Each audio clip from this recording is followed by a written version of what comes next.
Well then, hi.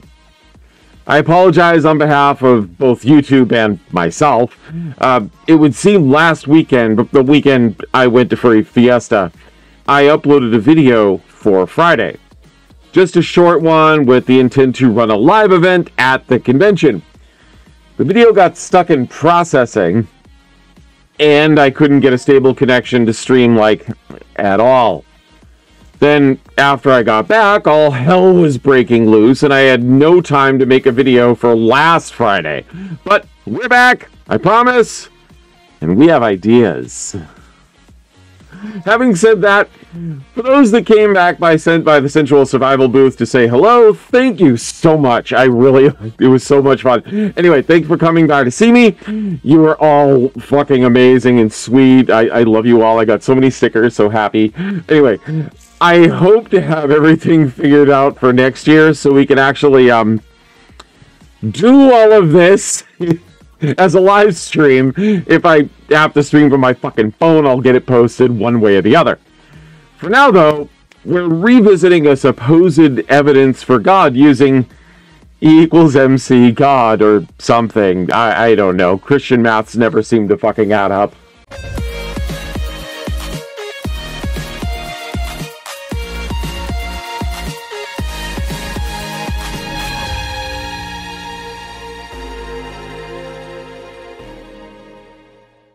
So this isn't really so much about the maths themselves, but for how the arguments that come from Christians are getting repetitive. Some time ago, I did a video about Redeemed Zoomer when they talked about proof for God using maths. I was entirely expecting some mathematical calculation, but what I got was, well, you'll see shortly. Does God exist?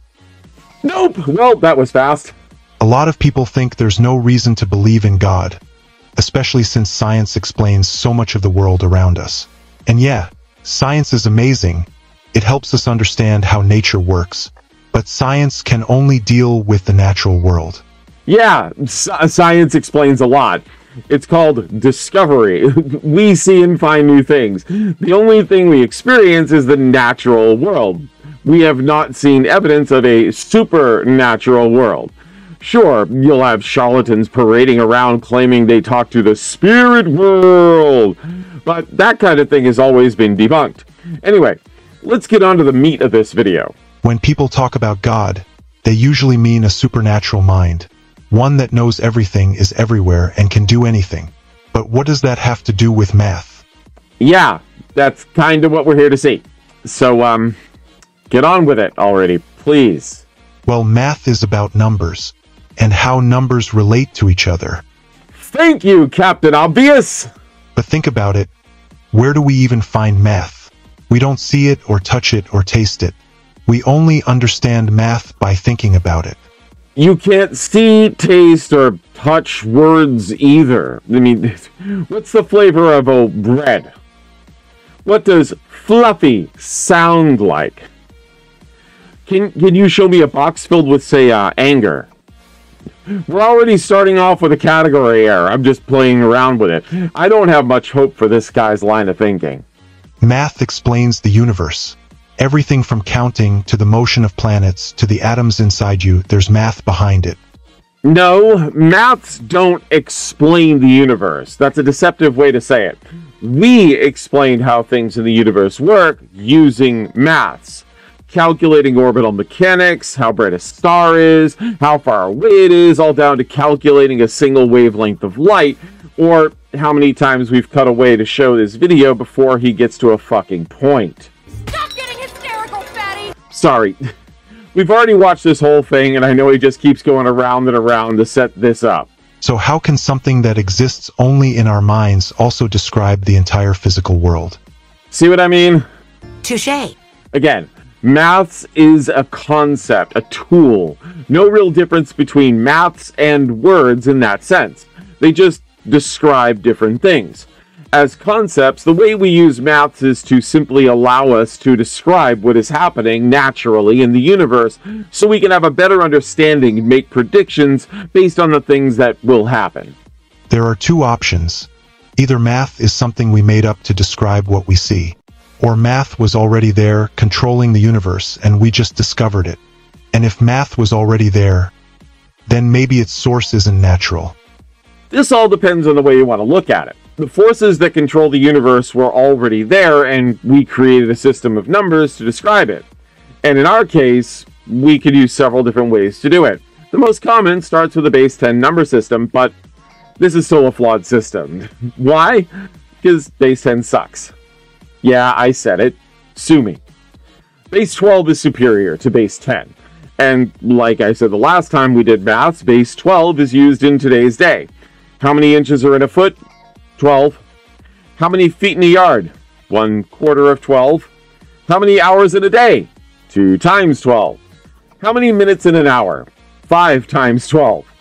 How many cans can you fit in a box? Almost always, it will be a multiple or a factor of 12. So, were the maths always there? Yeah, sort of. But we did make up a way to describe them so we could understand them. But maybe it's supernatural. Here's why that second idea makes more sense. Math contains infinite information. There are infinite numbers, infinite values between any two numbers. Pi, the number we use to measure circles, has digits that go on forever. We just keep discovering more and more of them. If we made math up, we could just stop pi wherever we want. First of all, it's not supernatural. Using that idea, all language is likewise supernatural. But this infinite idea, this is a similar argument from before with Redeemed Zoomer. And that is the point we wanted to show for today. If you go back into the other video, he brought up this idea of infinites, but he also brought up the Mandelbrot set. Check this out. There's something called the Mandelbrot set. And the infinite series in there. You can zoom into it forever and keep finding new, detailed patterns. And Euler's identity. And here's another one, it's called Euler's identity. With all of the points pretty much the same, from one person to the next, to the next, to the next, they're continuing to parrot the same field arguments over and over as if they're coherent. And you will find this repeating again and again like a song on repeat. The arguments for gods have all been and refuted. I don't really fucking hear any new ones, do you? Do you? No. And this video pointed it all out clear as a bell. But to get back on the video at hand, infinites exist in maths. Infinities are different sizes in maths. There are an infinite number of odd whole numbers. There's an infinite number of even whole numbers. And there's an infinite amount of whole numbers in general, twice as large as the other two. Then there's an infinite amount of numbers between 0 and 1. Think about that and think about all the numbers that are possible. An unfathomable amount of numbers, but this is a system we came up with to better understand things. It's just a numerical language. You can make a word with an infinite amount of letters in it. May not make any fucking sense, but you can. None of this gets you to God or even the concept of a God. The closest math gets to God is the square root of -1. Imaginary. People need to come up with more coherent arguments for their gods and stop babbling the same bullshit every day. One day, people will actually realize their ideas for gods aren't really feasible. I look forward to it. The fact that it's getting harder and harder to find a unique argument just demonstrates this fact.